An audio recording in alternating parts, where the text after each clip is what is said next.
La noche del 29 de septiembre de 2025 comenzó como cualquier otra en Polanco. Las luces de las boutiques de diseñador brillaban con intensidad. Los restaurantes de lujo estaban llenos de la élite mexicana disfrutando cenas que costaban más que el salario mensual de muchos trabajadores, y el aire olía a dinero, poder y exclusividad. Pero en la esquina de Molière y Presidente Masaryk, el sueño mexicano estaba a punto de convertirse en la peor pesadilla. Miguel Ángel Miki Mora, el estilista de 28 años que había conquistado el corazón de las celebridades con su talento para transformar cabellos y autoestimas, caminaba tranquilamente hacia su vehículo después de una larga jornada en su salón, Mickey's Hair Salon. En sus redes sociales, con más de 168,000 seguidores, había publicado apenas horas antes imágenes de sus últimos trabajos. Extensiones brasileñas que costaban hasta 118,000 pesos, coloraciones perfectas para reinas de belleza e influencers famosas. Él era el artista preferido de Ángela Aguilar, Kenia Oz, la Miss Universe México 2024 María Fernanda Beltrán Figueroa, y decenas de otras personalidades que confiaban en él no solo para verse bien, sino para sentirse invencibles. Pero esa noche, la invencibilidad se desvaneció en cuestión de segundos. Dos figuras sombrías en una motocicleta negra se aproximaron silenciosamente. Uno bajó, sacó una pistola calibre 9 milímetros, y con frialdad profesional descargó 6 balazos directamente al torso del joven estilista. Miki cayó sobre la fría banqueta de una de las avenidas más exclusivas de Latinoamérica, su sangre manchando el cemento que tantas veces había pisado con sueños de grandeza. La motocicleta aceleró y desapareció en la oscuridad, dejando atrás el cuerpo sin vida de un joven que solo quería hacer brillar a México con su talento. Lo que los asesinos no sabían era que habían cometido un error crucial. Habían asesinado a alguien bajo la protección implícita de un hombre que no perdona traiciones. Omar García Harfuch, el secretario de Seguridad Ciudadana que había sobrevivido a un atentado donde recibió 19 impactos de bala del cártel Jalisco Nueva Generación, acababa de enterarse del crimen. Y para él, este no era un homicidio más en las estadísticas. Era personal.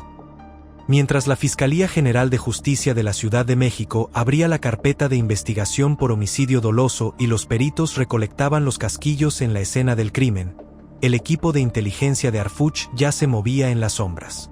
Estos no eran policías comunes. Eran analistas entrenados en las mejores academias del mundo, expertos en descifrar comunicaciones encriptadas, rastrear transacciones financieras a través de paraísos fiscales y seguir el rastro digital del crimen organizado del siglo XXI. Y la primera pista crucial llegó apenas 48 horas después del asesinato. Una interceptación de comunicaciones satelitales encriptadas, del tipo que solo usan los cárteles más sofisticados, reveló la ubicación del sicario. La señal apuntaba a un lugar que nadie hubiera imaginado, una lujosa propiedad valuada en $25 millones, camuflada entre los jardines más exclusivos de Polanco. Esta no era una casa cualquiera, era una fortaleza modernista con torres de vigilancia disfrazadas de esculturas contemporáneas, un sistema de alarmas conectado a servidores en Panamá, y una red de túneles secretos que la conectaban directamente con el sistema de alcantarillado de la colonia. Este era el cuartel general de la Célula Polanco, una rama delictiva de élite del cártel de Sinaloa que se especializaba en extorsionar negocios de lujo, lavar dinero a través de boutiques de diseñador y ejecutar a quienes se negaban a colaborar con su red de protección. Y al mando de la seguridad del lugar estaba un fantasma que las autoridades llevaban años intentando capturar: Saúl "El Chivo" Hernández, un exmilitar de los Gafes. Los grupos aeromóviles de fuerzas especiales del ejército mexicano. Este no era un sicario común, era un soldado de élite entrenado por los Green Berets de Estados Unidos y el GIGN francés en tácticas antiterroristas, un experto en contrainsurgencia y guerra urbana que había desertado en 2015 tentado por un sueldo de 800,000 pesos mensuales que le ofreció el cártel. Él era el responsable material de haber apretado el gatillo contra Miki Mora. Y ahora, Harfuch sabía exactamente dónde encontrarlo. La orden de Harfuch fue clara, contundente y sin espacio para interpretaciones. Se activaría la Operación Fantasmas de Polanco. Un operativo conjunto entre la Secretaría de Seguridad Ciudadana, la Fiscalía General de la República y fuerzas especiales de la Marina, que involucraría a más de 200 elementos altamente entrenados. Pero Harfuch no comandaría desde la seguridad de un escritorio en un edificio gubernamental. Contra todos los protocolos de seguridad para un funcionario de su nivel, se instaló en un centro de mando móvil ultra blindado, un tráiler equipado con pantallas de última generación que mostraban en tiempo real las imágenes de drones térmicos que sobrevolaban la propiedad a 100 metros de altura. Él quería verlo todo con sus propios ojos, dirigir cada movimiento, asegurarse de que ningún error permitiera escapar a los responsables de la muerte de Miki Mora. La madrugada del 1 de octubre, el silencio aristocrático de Polanco fue brutalmente interrumpido por el zumbido siniestro de helicópteros Black Hawk de la Marina y el crujir metálico de las botas tácticas sobre la grava importada de Italia que cubría los jardines de la mansión. El operativo había comenzado.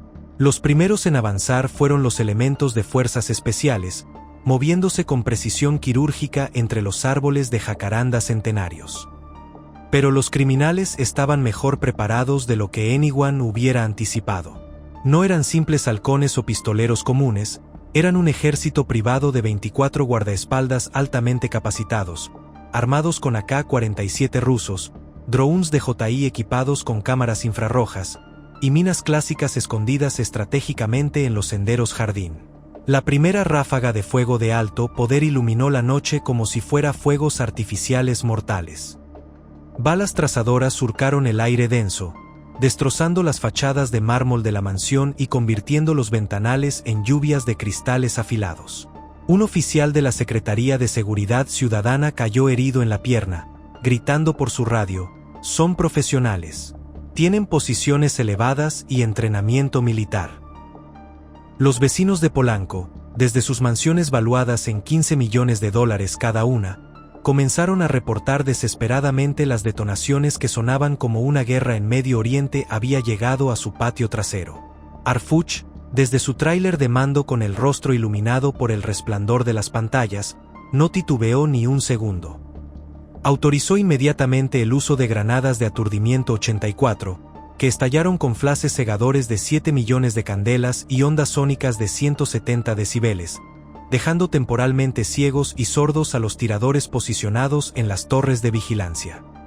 Mientras el fuego principal distraía en el frente, un equipo de élite de 12 hombres seleccionados personalmente por Harfuch, guiado por sus órdenes precisas transmitidas a través de auriculares encriptados, ingresó sigilosamente por los túneles de servicio que habían sido mapeados durante los reconocimientos aéreos. Avanzaron 500 metros bajo tierra, sorteando trampas láser y sensores de movimiento de última generación, hasta emerger directamente en la cocina de la mansión, donde el aroma a caviar y vino francés de $500 la botella contrastaba grotescamente con el eco lejano de los disparos. Su objetivo era claro: el Panic Room en el sótano. Una cámara blindada de 5 por 5 metros, revestida en mármol italiano y con detalles en oro de 24 quilates, con puertas de acero de 20 centímetros de espesor y sistemas de oxígeno independiente para 72 horas. Y ahí, disfrazado absurdamente de mayordomo con un traje Armani de $5,000 e intentando pasar desapercibido con una bandeja de plata en las manos, estaba el Chivo. Pero los agentes, acompañados de perros belgas Malinois que detectaron instantáneamente los picos de adrenalina en su sudor, lo redujeron en segundos. Un táser de 50.000 voltios lo tumbó violentamente al suelo de mármol pulido. Esposas de titanio cerraron sus muñecas con un clic definitivo. El sicario que había acabado con la vida de Miki Mora, el exmilitar de élite que había traicionado su juramento por el lujo y el poder, estaba finalmente capturado.